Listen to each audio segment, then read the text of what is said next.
Bismillahirrahmanirrahim. Assalamualaikum warahmatullahi wabarakatuh. Waalaikumsalam warahmatullahi wabarakatuh.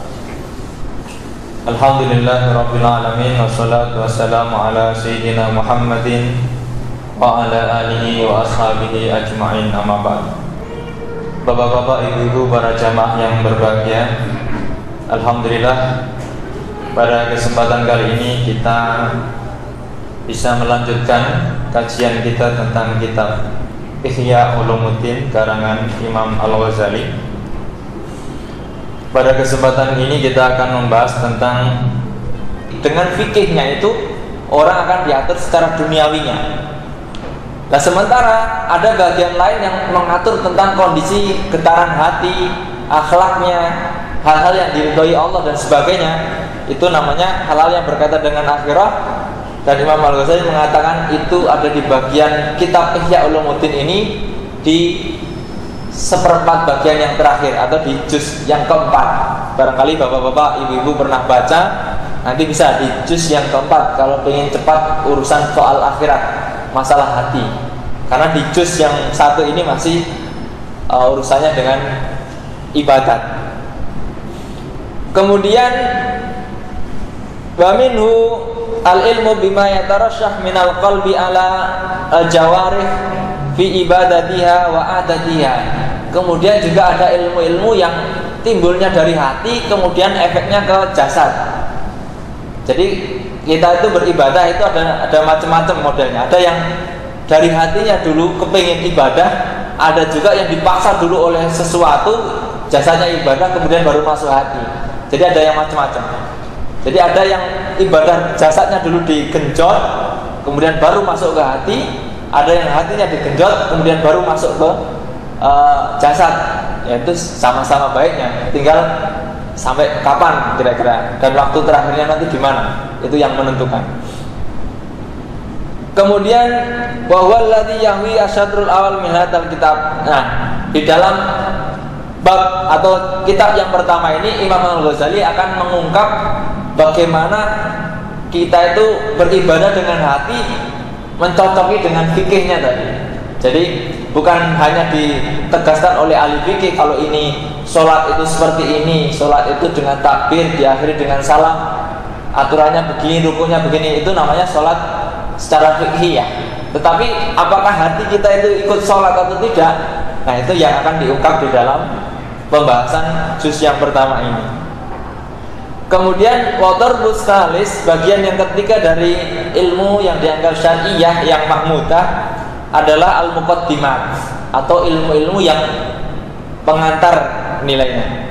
Wahya alladzi tajri minhu majral alat, seperti ka ilmil lughah wa nahwi, atau ilmu-ilmu yang mana posisi ilmu ini sebagai alat untuk mengetahui, sebagaimana ilmu bahasa atau ilmu tata bahasa. Fa innahuma alatun li ilmi kitabillahi ta'ala wa sunnati nabiyyi sallallahu alaihi wasallam wa laysatil lughah wa nahwu minal ulum asyar'iyyah fi anfusihima walakin yalzimul khawd fiha bisababis syar'. Jadi ilmu bahasa Arab dan ilmu nahwu itu bukanlah ilmu yang syar'iyah secara otomatis gitu loh. Akan tetapi dia menjadi syar'iyah yang mahmudah dikarenakan Al-Quran itu turun dalam bahasa Arab dan hadis Nabi dalam bentuk bahasa Arab. Maka otomatis mengetahui bahasa Arab itu menjadi ikut-ikutan penting gitu. Sebenarnya tidak ada kewajiban melalui bahasa Arab itu tidak ada. Tetapi karena kita harus memahami Al-Quran, ya otomatis sebagian kita harus ada yang tahu minimal artinya benar apa enggak. Jadi misalnya seluruh orang Indonesia ini tidak ada yang tahu bahasa Arab, ini ya dosa. Nanti nggak tahu Quran dirubah sama orang lain, artinya dirubah-rubah, kita nggak tahu.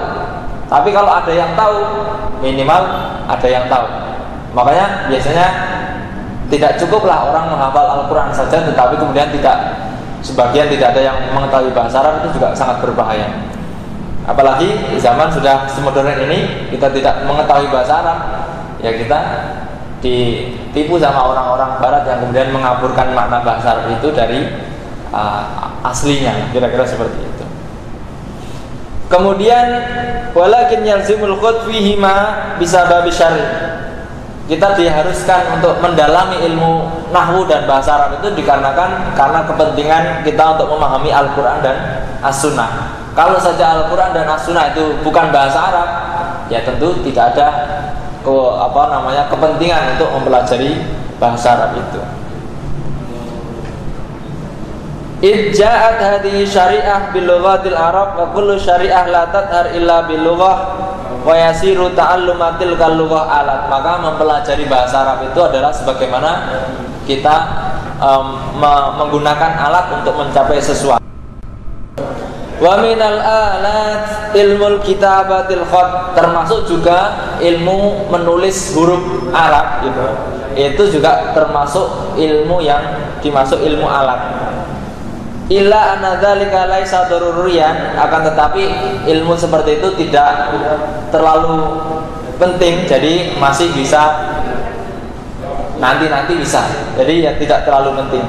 Idkana Rasulullah sallallahu alaihi wasallam ummiyan, sementara karena Nabi sendiri itu juga tidak membaca lah kira-kira, maka dianggapnya itu tidak terlalu signifikan menulis dan membaca. Tulisan bagus dan tidak itu tidak terlalu penting. Khat atau ilmu khat itu loh, yang kaligrafi seperti ini namanya ilmu. Kemudian yang keempat atau berrabi al-mutammimat, ilmu yang sifatnya menyempurnakan. Wa dzalika fi ilmil qiraa'ah fi ilmul Qur'an fa innahu yanqasimu ila ma yata'allaqu bil lafdin kata'allumil qira'at wa makharijil huruf. Ada ilmu-ilmu yang sifatnya perlengkapan. Di dalam ilmu Quran misalnya ilmu qira'at, mempelajari 7 macam qira'at misalnya, atau 14 macam qira'at dari 7 imam qira'at. Jadi ada qira'at nanti misalkan sebagian membaca wadduhi, sebagian wadduha, itu termasuk ilmu-ilmu qira'ah penyempurna. Jadi itu penyempurna saja nilainya. Atau ilmu-ilmu tentang makharijul huruf, tentang tajwid dan sebagainya, itu ilmu itu termasuk ilmu mutammimah. Meskipun hasilnya itu membaca tartil itu ya kewajiban sebenarnya, tetapi ilmu yang bernama tajwid itu mutammimah, penyempurna. Ada juga wa ilama yata'allaqu bil makna katafsir, termasuk juga hal-hal yang berkaitan dengan makna-makna Al-Qur'an, yaitu ilmu tafsir. Fa inna timadahu aidan 'alan naqli, karena ya pegangannya itu kepada dalil-dalil naqli atau Al-Qur'an. Idzil lughah bi mujarradiha la tastaqil bihi, karena apa? Tafsir itu penting karena dengan pemahaman bahasa saja itu memahami Al-Quran tidak cukup. Maka orang-orang ketika hanya membaca terjemahan Indonesia itu tidak akan bisa memahami Al-Quran secara penuh. Karena apa? Karena ada kata-kata yang maknanya itu berbeda dengan secara bahasa. Di dalam Al-Quran contoh kecil misalnya, kalau kita hanya mengandalkan bahasa, ya kita tidak akan menemukan apa sih arti Yasin, nggak akan ketemu karena tidak cukup dengan itu. Kemudian misalkan quru, arbaati quru, apa aturan-aturan orang yang sedang iddah itu harus melampaui 3 quru. Nah, quru itu apa? Secara bahasa tidak ditemukan, bahkan orang Arab sendiri pun tidak tahu. Jadi Al-Quran itu meskipun bahasa Arab, tapi tidak semua orang Arab itu bisa memahaminya. Karena apa? Ya bukan hanya dengan bahasa saja. Kalau dia tidak punya ilmunya nggak bisa paham. Apalagi dia nggak punya ilmu hadis, ya nggak bisa paham. Misalkan di dalam surat Al-Fatihah saja sudah jelas Maliki Yaumiddin. Kata ad-din di situ kalau dimaknai bahasa ya artinya apa? Hari agama. Padahal maksudnya hari kiamat. Ini kan tidak cukup hanya dengan bahasa memahami Al-Quran, itu tidak cukup. Maka ketika orang-orang hanya memahami Al-Quran dengan terjemahnya saja, akan terjadi kesalahpahaman yang sangat berbahaya. Maka perlu kiranya memahami lebih lengkap dengan Wa illa ma yata'allaq bi ahkamihi ka ma'rifatin nasikh wal mansukh. Ada juga mansukh, ada ayat-ayat yang dinasakh, misalkan yang ayat ini dihapus dengan ayat yang selanjutnya, itu namanya nasikh yang masuk. Hukumnya bagaimana? Maka otomatis yang pertama dihapus dengan ayat yang selanjutnya, termasuk nanti di hadis misalnya itu juga ada. Kemudian ada ilmu am, khos, nas wa dhahir wa kaifiyatul istimal al-ba'du minhu wa ma'al ba'd. Bagaimana menggabungkan antara ayat di surat ini dengan ayat di surat yang lain. Nah, kalau asal potong saja nanti berbahaya.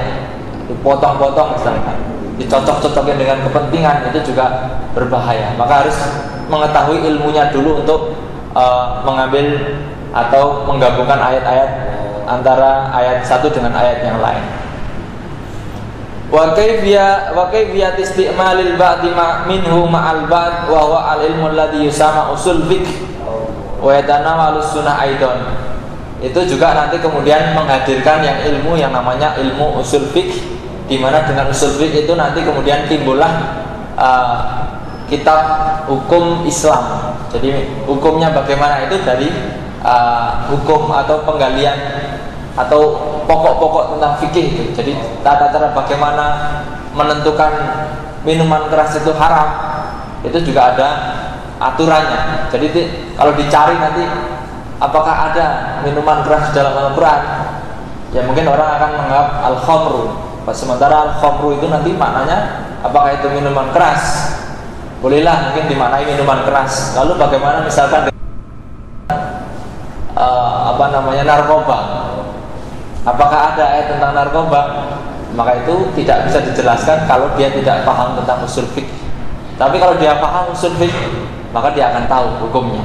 Jadi tidak serta-merta orang itu bisa menggali hukum dari Al-Quran sendiri tanpa memahami ilmu usul fiqh itu. Jadi kalau orang baru membaca Al-Quran dengan terjemahnya, kemudian dia mengambil hukum-hukum sendiri, itu sangat berbahaya sekali. Bapak-bapak, ibu-ibu yang dirahmati Allah, kemudian wa amal mutammimat fil asar wal akhbar. Adapun ilmu-ilmu sebagai kelengkapan di dalam as-sunnah dan kata-kata sahabat adalah al-ilmu birrijal wa asma'ihim wa ansabihim. Ini dalam ulum hadis, ilmu hadis adalah tentang ilmu mengetahui rawi-rawi hadis, nama-namanya dan kemudian urut-urutannya. Maka orang-orang ahli hadis itu hafal betul ini siapa, hafal betul. Kata-katanya itu diterima atau tidak, itu nanti ilmu hadis. Wa asma'u sahabah wa sifatihim, nama-nama setiap sahabat dan kemudian berserta sifat-sifatnya. Wal ilmu bil adalah bir ruwah, tentang keadilan rawi-rawinya. Wal ilmu bi ahwalihim liyumayyizad dhaif 'anil qawi, dan bagaimana cara menentukan hadis ini dhaif dan hadis ini sahih, itu juga ada ilmunya. Maka tidak sembarang orang seenaknya saja, kalau hadisnya cocok dengan dia dianggap sahih, kalau tidak cocok dianggap dhaif, itu juga tidak boleh. Itu namanya tidak mengerti ilmu ulum hadis nanti. Wal ilmu bi a'marihim liyumayyizal mursal wal anil musnad. Apa itu juga hadis musnad, apa hadis mursal, itu juga harus diketahui di dalam penyempurna dalam hadis. Wa hadhihi hiya al-ulum asyar'iyyah wa kullaha mahmudah bal kullaha min furudil kifayah. Dari 4 bagian ini semuanya adalah mahmudah hukumnya, dan itu termasuk fardu kifayah. Jadi kalau sudah ada satu orang atau sebagian yang melakukan, maka gugurlah kewajiban orang-orang yang lain. Jadi kalau kita sudah di Jakarta misalkan ada kok universitas yang menggeluti tentang ulumul Quran sudah ada, tentang ulumul hadis sudah ada, maka kewajiban yang dibebankan kepada umat Islam di Jakarta kira-kira sudah cukup, sudah tidak wajib lagi. Lalu kemudian fa in qulta lima ulhiqtu al-fiqh bi ilmi dunya wa ulhiqtu al-fuqaha bi ulama'i dunya. Lalu bagaimana begitu berani Imam Ghazali mengatakan bahwa fuqaha itu termasuk ulama-ulama duniawi? Alasannya apa? Lalu kemudian bagaimana jawaban Al-Ghazali? Al-Ghazali mengatakan fa'lam anna Allah azza wa jalla akhraja Adam alaihi salam minat turab Wa akhraja dzurriyyatahu min sulalatin min tin wa min ma'in dafiq fa akhrajahu min aslabin ilal arham wa minha ilad dunya summa ilal qabri summa ilal arad summa ilal jannah au ilan nar. Fa hadha mabda'uhum wa hadha ghayatuhum. Dikatakan ketahuilah bahwa Allah menciptakan Adam itu dari debu dan kemudian mengeluarkan anak keturunannya dari tulang rusuk dan kemudian dari air yang apa kira-kira menjijikkan atau gitu. Fakhrajahu min aslabin ilal afram, dari tulang rusuk laki-laki kemudian masuk kepada rahim perempuan. Wa minha ila dunya, kemudian dilahirkan di dunia dan kemudian dimasukkan di kubur dan kemudian dibangkitkan lagi di dalam mahsyar dan kemudian nanti dimasukkan ke surga atau ke neraka. Di sini Imam Ghazali mengatakan ini awalnya, ini tempatnya dan ini tempat kembalinya. Wa khalaqad dunya zatan lil ma'ad li yatanawalu minha ma yasluhu litazawwud. Sedangkan dunia itu diciptakan sebagai tempat untuk menghasilkan sesuatu atau sebagai mazro'ah atau sebagai kebun di mana di situ orang bisa mengambil bekal untuk kehidupan akhiratnya. Falau tanawaluha bil adl lang qata'atil khusumat. Seandainya seluruh makhluk di bumi ini bersikap adil semuanya, maka langqata'atil khusumat, maka tidak akan ada ceritanya itu saling berantem rebut, itu nggak ada. Kalau semuanya adil misalnya, kalau seluruh orang di dunia itu adil, baik semua, maka dunia itu nggak ada rebut-rebutan, nggak ada saling sikut, nggak ada saling klaim. Wa ta'attala al-fuqaha, maka nanti ahli-ahli fikih itu nganggur, ilmu fikih juga nganggur. Jadi ketika semua orang sudah baik, maka ilmu fikih nganggur, ulama-ulama fikih juga nganggur. Kemudian walakinnahum tanawaluha bisyahawat wa tawalladat minha al-khusumat. Akan tetapi yang terjadi adalah mereka itu menggunakan dunia atau mengambil dunia itu dengan syahwat yang atau dengan hasrat yang sangat tinggi, lalu kemudian muncullah yang namanya hal-hal yang berkaitan dengan dunia ini, tipu muslihat, rebutan, pencurian dan sebagainya. Itu akibat apa? Karena syahwat atau karena keinginan yang sangat, kira-kira seperti itu. Famasadil haja ila sultanin yusawisahum, maka karena keberadaan manusia itu seperti itu sejak zaman Nabi Adam, maka dibutuhkan namanya pemimpin yang bisa memimpin atau bisa mengatur kehidupan manusia itu. Jadi kalau kita bahasakan secara mudah, kalau misalkan seandainya seluruh Jakarta ini orangnya sudah tertib, maka kadang-kadang atau bisa dikatakan pemerintah itu tidak diperlukan lagi, karena orang sudah tertib, sudah tidak membangun di mana-mana, sudah tertib misalnya, ya pemerintah sudah tidak ada gunanya, nganggur. Akan tetapi yang terjadi itu manusia itu susah diatur, maka apa? Maka dibutuhkan pemerintahan yang bisa mengatur itu.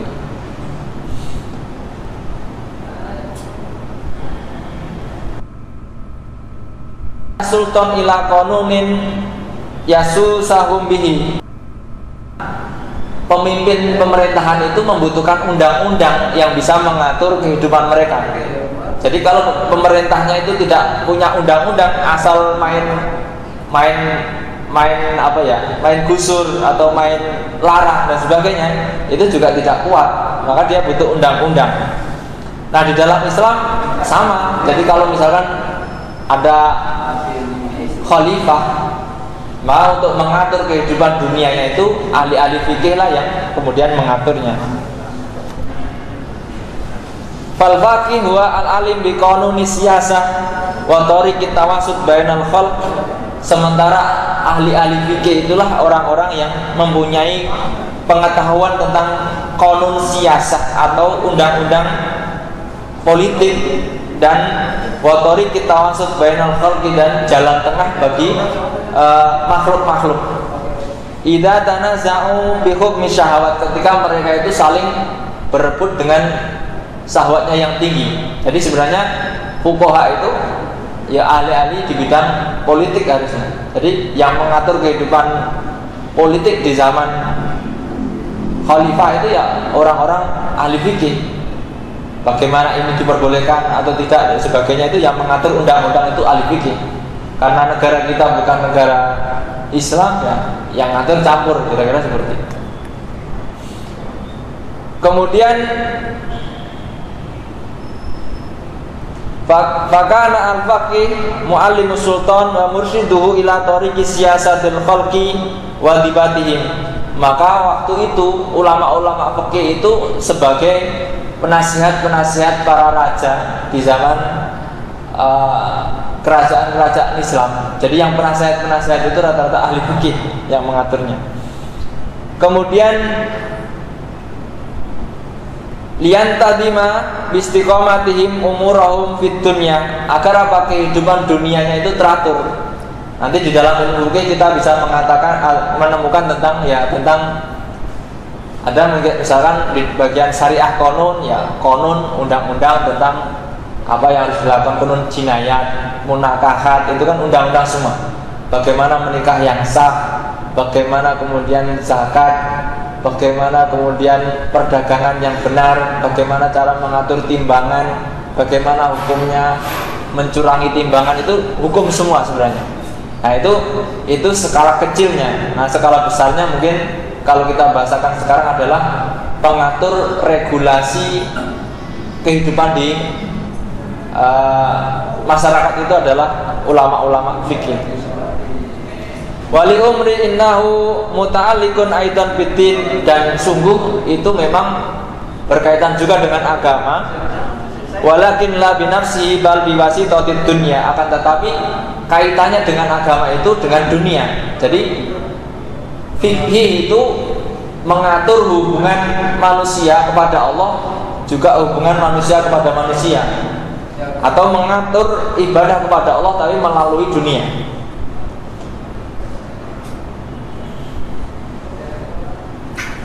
Fa inna dunya mazra'atul akhirah, sementara sesungguhnya dunia itu adalah kebun atau sawah bagi akhirat. Wala yutimuddin illa bidunya, dan agama itu tidak dunia.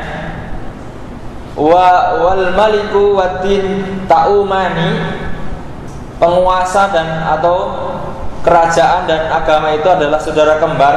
Faddinu aslun wa sultan harisun, agama itu adalah sesuatu yang pokok, sementara kekuasaan itu adalah penjaga dari agama itu. Wa ma la aslalahu famahdumun, sesuatu yang tidak punya asal, tidak punya pokok, maka dia akan hancur. Wa ma la harisalahu fadai'a, dan sesuatu pokok yang tidak dijaga maka dia akan hilang. Wala yutimu al-maliku wadhabtu illa bisultan, dan kerajaan dan kekuasaan itu tidak akan sempurna kecuali dengan sultan, dengan kekuasaan atau dengan raja. Wa tariqud dhabtu fi faslil hukumat bil fiqh, sementara hal-hal yang meredakan untuk pertentangan-pertentangan di dalam masyarakat itu adalah fikih. Jadi fikih di situ adalah pemutus masalah di antara masalah-masalah yang terjadi di kalangan umat. Maka ketika ada masalah-masalah bagaimana hukumnya, maka fuqaha itu kemudian mengeluarkan fatwa. Nah, sebagaimana di dalam negeri kita itu kalau ada masalah yang menjadi rancu di masyarakat, kemudian biasanya MUI mengeluarkan fatwa. Nah, itu memang seperti itu. MUI kalau kita bahasakan dengan mudah, ulama fikih itu MUI gitu. Nah, sultan itu presiden atau pemerintah. Harusnya pemerintah itu selalu belajar atau minta pendapat kepada MUI untuk mengatur masalah kehidupan masyarakat muslim tentang hal-hal yang berkaitan dengan fikih tadi. Wa kama anna siyasatil khalqi bisultanah laisa min ilmid din fid darajatil ula bal huwa muayyanun ala ma la yutimuddin illa bihi. Nah, ilmu politik dalam hal sesama manusia dengan rajanya, dengan pemerintahannya ini tidak masuk pada ilmu agama secara tingkat tinggi, akan tetapi ini adalah masuk pada hal-hal yang menyempurnakan. Jadi tidak sempurna ketika orang Islam tidak ada yang berpolitik, akan tetapi tidak kemudian fardu ain harus ikut politik, tidak. Jadi penyempurna hukumnya. Sebagaimana fama'lumun anal hajj la yutimu ila bibudruqatin tahrusu minal arafit tariq. Sebagaimana contoh gampangnya menurut Imam Al-Ghazali, ketahuilah bahwa haji itu tidak bisa jalan dengan sempurna kecuali tanpa adanya keamanan keamanan wilayah. Jadi misalkan daerah yang diliwati itu tidak aman, maka haji itu tidak bisa terlaksana dengan baik. Ini gambarannya waktu itu belum ada pesawat. Jadi bahasanya kalau haji mesti naik onta atau naik kapal lah paling. Jadi ketika misalkan orang Mesir mau haji ke Mekah, kalau dia perjalanan darat maka dia akan melewati namanya Israel, akan melewati Jordan, dan kemudian baru melewati Madinah. Nah, ketika misalnya sekarang di daerah-daerah tertentu tidak aman, maka otomatis kan membutuhkan pengawalan. Nah, ini tahrusu minal arafi bitariq. Kalau bahasa di sini untuk menghindari kejahatan di jalan itu harus ada pengawalan. Jadi orang haji dikawal. Kalau kita sekarang gampangnya presiden mau pergi ke suatu tempat ada pengawalan seperti itu. Walakinal hajj syai'un wa sulukut thariq ilal hajj syai'un sani. Akan tetapi apakah pengawalan itu hukumnya wajib sebagaimana hukumnya haji misalnya? Tidak. Jadi haji itu sesuatu, pengawalan atau proses keberangkatan ini sesuatu yang lain. Atau kita gambarkan haji di Indonesia, haji itu perintah atau mungkin bisa jadi dia wajib, bisa jadi dia sunnah. Kalau wajib, dia orang kaya, sudah waktunya, sudah cukup, berarti hukum hajinya wajib. Sementara proses imigrasi, proses tiket pesawat ini tidak hukumnya tidak wajib, tetapi ini hal yang kedua, penting tapi yang kedua. Wasulukut thariq ilal hajj syai'un sani wal qiyam bil harasah allati la yutimul hajj illa biha syai'un salis. Sementara keamanan di dalam perjalanan itu hal yang ketiga. Wa ma'rifatut thariqil harasah wa khilaha wa qawaniha syai'un rabi'. Dan mengetahui bagaimana tata cara agar itu aman, nyaman, itu hal keempat. Wa hasil fanul fiqhi ma'rifatut turuqis siyasah wal harasah. Jadi kalau bisa dikonklusikan, disimpulkan bahwa masalah fikih ini adalah mengetahui jalan-jalan atau strategi di dalam pengamanan itu. Wa yadullu ala dzalik ma rawa musnadan la yuftin nas ila salasah amirun au ma'murun au mutakallifun. Jadi tidak diberi fatwa kecuali tiga hal, yaitu amirun, pemimpin, au makmurun, atau anggota, au mutakallifun, atau orang yang dibebani oleh fatwa itu. Fal amir huwa al imam maqad kanu humul muftiyin. Yang memberi fatwa itu biasanya pimpinan atau para mufti. Wal makmur naibuhu wal mutakallif ghairuhuma. Contoh kecilnya di sini maksudnya adalah presiden, anggota DPR, dan rakyat. Jadi ini di sini yang menjadi penting. Jadi keputusan-keputusan itu ada yang memberi keputusan, ada kemudian yang melakukan keputusan. Wa huwa alladhi yataqallad